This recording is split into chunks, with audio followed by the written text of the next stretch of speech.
Hello সবাইকে, কি অবস্থা সবার? আমি ঐশ্বর্য, ওয়েলকাম করছি আমার নতুন আরেকটা ভিডিওতে। আজকের দিনটা অনেক সুন্দর কারণ আজকে অনেক সুন্দর রোদ উঠেছে। এখনকার ওয়েদার যেমন, তাতে আসলে রোদের দেখা পাওয়া মানে অনেক বড় একটা ব্যাপার। টেম্পারেচার যতই কম থাক, যতই বরফ পড়ুক, যতই শীত পড়ুক না কেন, যদি একটু রোদের দেখা পাওয়া যায় তাহলে কিন্তু ওই ঠান্ডাটাকেও আসলে ওই রকম লাগে না, অত কষ্টকর মনে হয় না। রোদ উঠলেই দিনটা খুব সুন্দর হয়ে যায়, কিন্তু ওই দিনের পর দিন যখন রোদ উঠে না তখন যে কি খারাপ লাগে, মানে এমনিতেই মনে হয় যেন মনটা ভালো না। রোদের দেখা পেলে না আসলে কাজকর্ম করতেও ইচ্ছা করে, একটা এনার্জেটিক ফিল হয়। তো আজকে আমি ভাবছি আমার লিভিং রুমটাকে একটু গোছাবো। আমার লিভিং রুমটা তো আসলে লিভিং রুম কম, আমার মেয়ের খেলার জায়গা বেশি।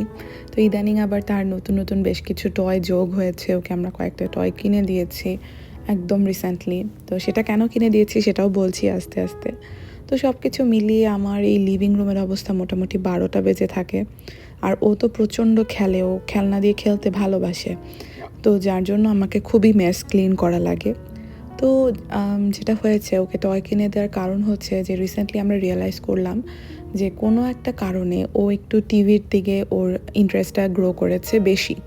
ও সবসময় টিভি দিয়েছি আমরা ওকে, ও মিস রেচেল দেখে, ও কোকোমেলনও দেখেছে।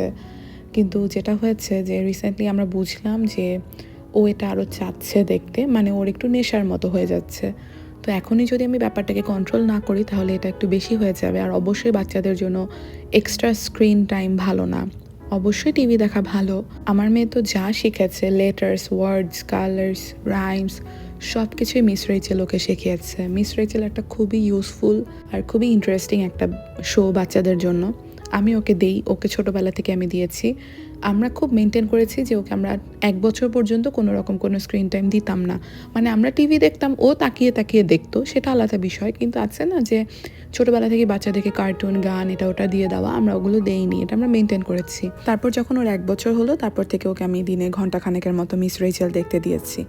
কিন্তু ও কখনোই মোবাইলে কিছু দেখেনি, ও জানে না যে এগুলো মোবাইলে দেখা যায়। এটা আমরা খুবই স্ট্রিক্টলি মেনটেন করেছি। কিন্তু রিসেন্টলি আমি রিয়েলাইজ করলাম যে ও আসলে চাচ্ছে দেখতে আরও, মানে ও ভাবছে যে ও হয়তো চাইলে আমি ওকে আরও একটু দিব। তো এই জিনিসটা আমাদের জন্য অ্যালার্মিং। আর তাছাড়া হুট করেই ও কীভাবে যেন বুঝতে পেরেছে যে এগুলো মোবাইলেও দেখা যায়, কারণ ও সাধারণত জানে যে আমাদের টিভি বাদে অন্য কোনো টিভিতে এগুলো দেখা যায় না, আমরা এটাই ওকে বুঝিয়েছি।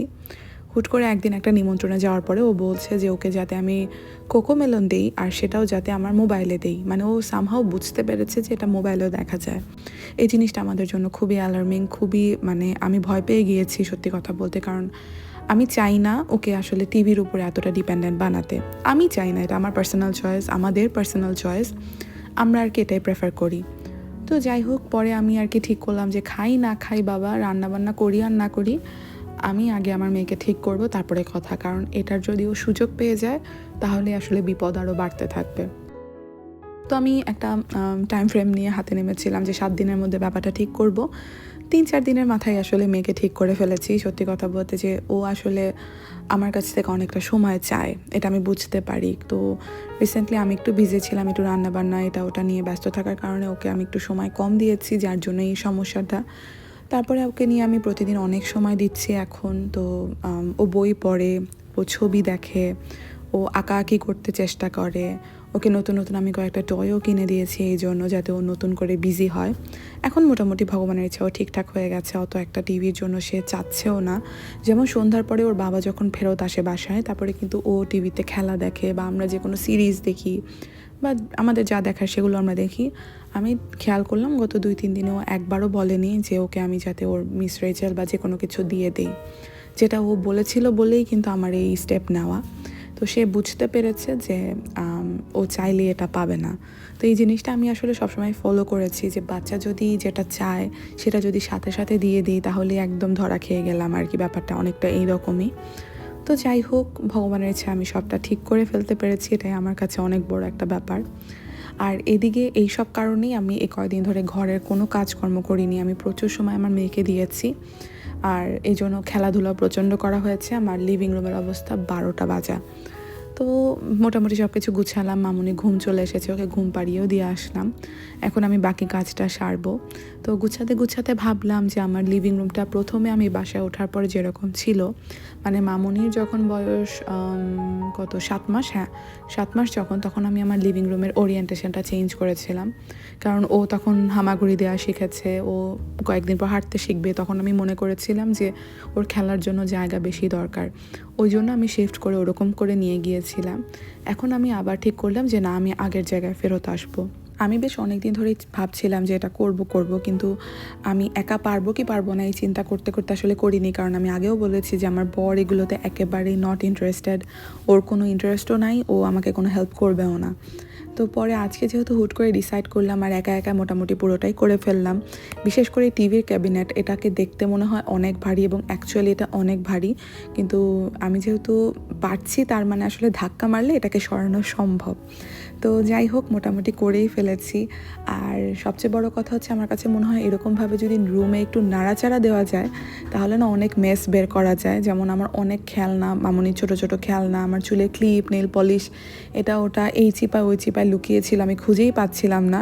ওগুলো দেখছি যে এই চিপায় ওই চিপায় লুকানো ছিল, আর ওগুলো খুঁজে পেলাম। আর সবচেয়ে বড় কথা হচ্ছে আমার লিভিং রুমটার একটা ডিপ ক্লিন খুবই দরকার ছিল।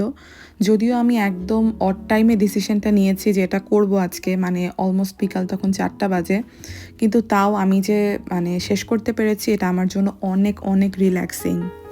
এই যে এই সেকশনটা আমার লিভিং রুমের, এটাতে আমি যখন বাসায় প্রথম মুভ করি তখন এখানে রেখেছিলাম দুইটা চেয়ার, মানে সিঙ্গেল সোফা মতো দুইটা চেয়ার, আর সাথে একটা কফি টেবিল মতো।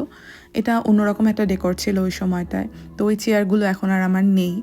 আর পরে তো আমি এখানে আমার টিভি ক্যাবিনেটটা রেখেছিলাম। তো এখন ভাবছি যে আমি এই সেকশনটাতে আমার মেয়ের খেলার জায়গা করে দিব, যে ও এখানেই যেন খেলে আর এখানেই যেন মেস করে। আর যেহেতু আমার লিভিং রুমটা কার্পেটেড না, তো এই জন্য আমি এখানে একটা এরিয়া রাখ দিয়ে দিলাম, যেহেতু একটু ঠান্ডার দিন, তো যেহেতু মাটিতে বসে খেলাধুলা করে তো ওর জন্য ভালো হবে। আর বাকি ওর যা খেলনা টেলনা আছে সব কিছু এখানে এনে রাখলাম। আজকে আসলে আমার মেয়ে আমাকে অনেক সাপোর্ট করেছে, সে অনেকক্ষণ ধরে ঘুমিয়ে উঠেছে। এমনিতেও সে বিকালে প্রায় 2 ঘন্টার মতো ঘুমায়, আর আজকে সে আমাকে একেবারেই ডিস্টার্ব করেনি, টানা ঘুম দিয়ে উঠলো। উঠে তো সে বেশ অবাক যে বাসার অনেক কিছু চেঞ্জ হয়ে গেছে। আর ও উঠে বলছে টিভি কই, মানে এখানে তো টিভি দেখেছে এতদিন, তো এখানে টিভি নেই দেখে সে খুবই অবাক। তো পরে বুঝলো যে আমি চেঞ্জ করেছি। তো ফাইনালি বেশ অনেকক্ষণ লাগলো, কিন্তু আমার লিভিং রুম পুরোপুরি ক্লিনিং, রিঅ্যারেঞ্জিং সব কিছু ডান। আর ওর বাবাও ল্যাব থেকে ফিরে এসেছে, এসে ও একটু রেস্ট নিচ্ছে। আর মামনিকে বিকালে স্ন্যাক্স হিসেবে আমি বেশিরভাগ দিনই কোনো না কোনো একটা ফ্রুটস দিই। ইদানিং সে আবার অরেঞ্জটা বেশ পছন্দই করছে, তো ওকে একটু কমলা ছিলে দিলাম, ও খাচ্ছে আর টিভি দেখছে। ওকে এখন টিভিতে আমি কন্ট্রোল তো করি, ও কী দেখবে সেটাও আমি কন্ট্রোল করি। মাঝখানে ও বেশ কোকোমেলন দেখছিল, এখন কোকোমেলন টোটালি বন্ধ করে দিয়েছি, ও এখন ব্লুই দেখছে। আমি রিসেন্টলি যখন এই বিষয়টা নিয়ে একটু ঘাটাঘাটি করেছি তখন জানতে পেরেছি যে ব্লুই বাচ্চাদের জন্য একেবারেই ওভার স্টিমুলেটিং কোনো শো না। তো রিসেন্টলি মামনিকে আমি ব্লুইয়ের সাথে ইন্ট্রোডিউস করিয়েছি আর ও বেশ এনজয়ও করছে। তো এদিকে আমি একটু পাস্তার আয়োজন করেছি, মানে আমাদের আসলে ডিনারে সেরকম কিছু আজকে নেই, তো ভাবলাম চটজলদি করে একটু পাস্তা বানিয়ে ফেলি। আর এরকম ঠান্ডা ঠান্ডা ওয়েদারের ভিতরে কিন্তু বেকড পাস্তা খেতে খুবই মজা লাগে। তো আমি আজকে ওভেন বেকড পাস্তাটা ওভেনে করব না, আমি এয়ার ফ্রায়ারে করব। তো রেগুলার যেরকম করি সেরকমভাবেই ওই বাটারের ভিতরে রসুন কুচি আর ময়দা দিয়ে একটু ভাজা ভাজা করে তার ভিতরে দুধ অ্যাড করে দিয়েছি। দুধটা হালকা একটু ফুটে আসার সাথে সাথে লবণ, ইটালিয়ান সিজনিং, গোলমরিচের গুঁড়া সব কিছু অ্যাড করে তারপরে মাশরুম, ভেজে রাখা চিকেন, ক্যাপসিকাম অ্যাড করে দিচ্ছি। তো মোটামুটি পুরো যেই মিক্সটা বা সসটা হয় সেটা একটু ফুটিয়েই আমি অ্যাড করে দিচ্ছি পাস্তাগুলো, মানে যেগুলো আগে আমি সেদ্ধ করে রেখেছিলাম। আমার আজকে আসলে বাসায় পাস্তা শেপের পাস্তা ছিল না, যেটা বেকড পাস্তার জন্য যেই শেপটা ইউজ করা হয়। তো ওই জন্য আমি মামনির জন্য ম্যাক অ্যান্ড চিজ বানানোর জন্য যেই এলবো শেপের পাস্তাগুলো ইউজ করি সেটা দিয়ে আসলে আজকে বানিয়ে নিয়েছি। তো দেখতে একদম প্রপার ওই রকম হয়নি, কিন্তু খেতে আসলে ওই রকম স্বাদই হয় যদি এইভাবে রান্না করা হয়। তো এরপরে লেয়ারে লেয়ারে সাজিয়ে নিচ্ছি, একটু করে পাস্তা, তারপরে আবার চিজ, আবার একটু পাস্তা, এভাবে। তো আমি মোজারেলা আর কলবি জ্যাক এই 2 টাইপের চিজ ছিল আমার বাসায়, তো আমি 2 টাইপের চিজই অ্যাড করেছি। আর লাস্টে এটার উপর দিয়ে একটু অরিগানো অ্যাড করে দিচ্ছি, একটা খুব ভালো ফ্লেভার আসে। তো তারপরে আমি এই জিনিসটাকে ধরে এয়ার ফ্রায়ারে দিয়ে দিচ্ছি 7 থেকে 8 মিনিটের জন্য 400 ডিগ্রি ফারেনহাইটে। 7-8 মিনিটও লাগেনি, 5 মিনিটে আমার পাস্তা একেবারে রেডি হয়ে গেছে। খেতে কিন্তু একদম হুবহু ওভেন বেক পাস্তা যেরকম হয় সেরকমই হয়। তো আমি এভাবে করি যখন আমার অল্প পরিমাণে করা লাগে আর একটু তাড়াতাড়ি করতে হয়, কারণ ওই ওভেনটা পুরোটা গরম হতেই অনেকটা সময় লেগে যায়। তো আমার কাছে মনে হয় যে এতটুকু রান্নার জন্য আবার ওভেনটা চালাবো, আর ওভেনের ভিতরে তো আমরা হাঁড়ি পাতিল সব কিছু রেখে দিই, তো ওটা আরেকটা হেসেল লাগে আমার কাছে। তো এই জন্য খুবই ফাস্ট আর খুবই ইজিলি আসলে এয়ার ফ্রায়ারে কিন্তু ওভেন বেক পাস্তা বানানো যায়। মামুনি হওয়ার পর ওর বয়সের সাথে সাথে ওর প্রয়োজন অনুযায়ী আমার বাসার অনেক কিছু চেঞ্জ করেছি। তো সেরকমই চেঞ্জ করতে করতে এখন আমি আবার একদম প্রথম যেরকম ছিলাম আমার লিভিং রুমে সেই রকমটাতে আবার ব্যাক করলাম। তো যাই হোক, আমরা এখন আমাদের ফ্যামিলি টাইম এনজয় করি, আর আমার ভিডিওটা আমি এখানেই শেষ করছি। সবাই ভালো থাকবেন, আর আমার ভিডিও ভালো লাগলে একটা লাইক, কমেন্ট আর সাবস্ক্রাইব করবেন আমার চ্যানেলে। টাটা।